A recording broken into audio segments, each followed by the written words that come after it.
Assalamualaikum warahmatullahi wabarakatuh. Perkenalkan, nama saya Agil Ansari dengan NIM 22272200036 kelas A jurusan PGSD. Video ini saya buat untuk memenuhi tugas penilaian ujian akhir semester mata kuliah Keterampilan Berbahasa Indonesia DSD dengan dosen pengampu yaitu Bapak Sigit Setiawan MPD. Di sini saya akan membahas seorang yang telah menggagas filosofi pendidikan yang ada di Indonesia. Siapakah dia? Ya, dia adalah Suardi Suryaningrat atau biasa kita sebut dengan sebutan Ki Hajar Dewantara. Beliau adalah seorang pendidik bersahaja yang rela melepas jubah kebangsawanan agar bisa berbaur dan merakyat. Tapi jarang kita tahu, sebelum menggagas filosofi pendidikan kita, beliau memulai langkahnya sebagai seorang aktivis, pejuang, dan wartawan cerdas dan tajam dalam mengkritik pemerintahan Belanda. Beliau lahir pada tanggal 2 Mei 1889 di kota Yogyakarta. Terlahir di keluarga bangsawan dengan nama Mas Suardi Suryaningrat. Sebagai seorang bangsawan muda, Suardi kecil memiliki hak istimewa yang tidak dimiliki anak lainnya. Lalu, di masa remaja, beliau pun mendapatkan kesempatan untuk bersekolah dokter di Batavia secara cuma-cuma. Dikarenakan tubuhnya sakit-sakitan pada saat itu, beliau harus tidak naik kelas dan dicabut beasiswanya. Walaupun pencabutan ini dicurigai karena ada motif politik di baliknya. Tapi gagal menjadi dokter tidak lantas membuatnya hilang arah, patah semangat. Malah ia menemukan kekuatan baru dengan bersenjatakan kertas dan pena. Tulisan-tulisan Suardi menarik perhatian pemuda lainnya yang juga telah membangun pergerakan. Siapakah ia? Ia adalah Dr. Cipto dan Does Dekker. Nah, ketiga orang inilah yang bahu-membahu menyebarkan ide-ide merdeka lewat partai politik pertama di Nusantara. Ibarat mendapatkan angin, di sana Suardi semakin garang mengkritik ketidakadilan yang menimpa bangsanya. Ibarat mendapatkan angin, di sana Suardi semakin garang mengkritik ketidakadilan yang menimpa bangsanya. Puncaknya, ia menuliskan sebuah kritik tajam yang ditujukan kepada bangsa penjajah.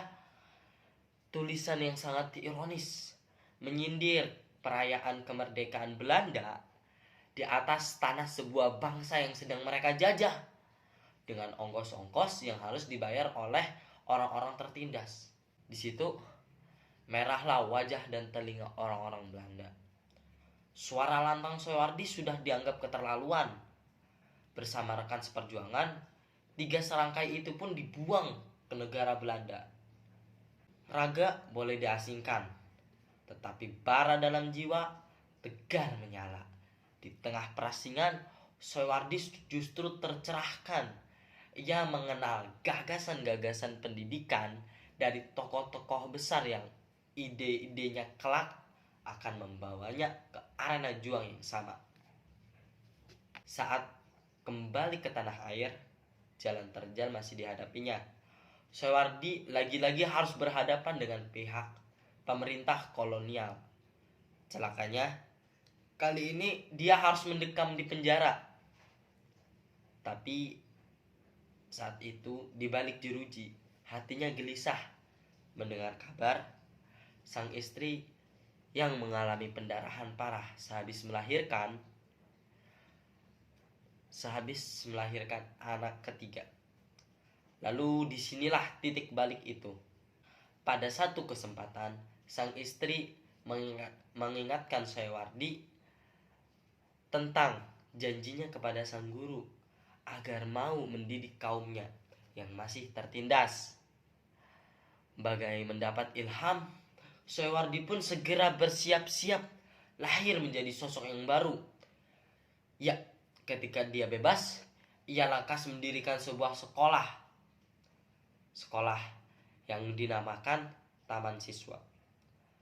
Sebuah cara perjuangan yang ia pilih untuk memperkuat rakyat dengan senjata terhebat, yaitu pendidikan. Ia juga meninggalkan nama kelahirannya, menggantinya dengan nama panggilan yang setara. Ya, Ki Hajar Dewantara. Mimpinya sangat besar dan melampaui zaman. Cita-citanya untuk meraih kemerdekaan bukan hanya merdeka dari penjajahan bangsa-bangsa Belanda, tapi juga dari kebodohan yang memenjara. Ini sumbangsi terbesar yang membuatnya dikenang sebagai Bapak Pendidikan Indonesia kelak. Perjuangan melawan penjajah tidak melulu bersenjatakan dengan senjata. Kisah dari seorang dokter, rakyat yang membela kaumnya dengan cuma-cuma, juru ketik yang rajin mengkritik, ataupun seorang pendidik yang rela turun meninggalkan zona nyaman, menyadarkan kita kalau perjuangan itu adalah tentang memiliki ide dan mimpi yang besar. Butuh 3 dekade bagi 3 serangkai ini sampai cita-cita kemerdekaan itu dinikmati oleh kita semua hari ini. Sekarang giliran kita untuk menentukan mimpi dan cita-cita besar bagi Indonesia di masa depan. Nah, mungkin itu saja dari saya. Wabillahi taufiq wal hidayah. Wassalamualaikum warahmatullahi wabarakatuh.